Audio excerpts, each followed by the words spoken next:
My new next door neighbours own a great big dog de Bordeaux, so let's give him a free groom. See you in a sec. I'll open the garage door.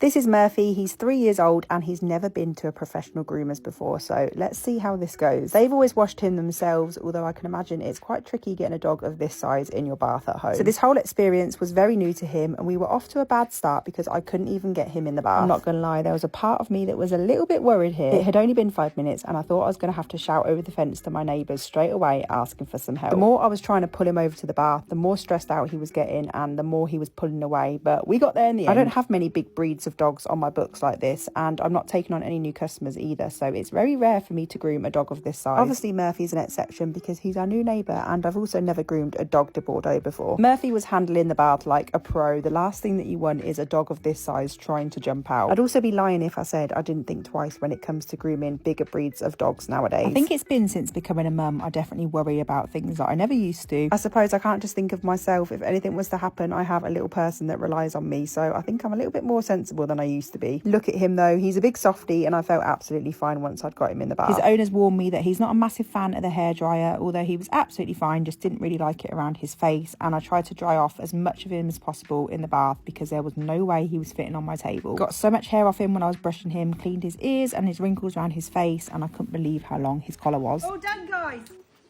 He was as good as gold. His owners did come and get him, but it wasn't long until he was back in our garden because Connor was putting up a new fence, so he pretty much spent the rest of the afternoon with me. He did want to sit with me whilst I was eating my jacket potato and beans, but his slobber was putting me off my lunch, so I had to put him back outside. Let me know in the comments if you enjoyed this video, and thanks for watching.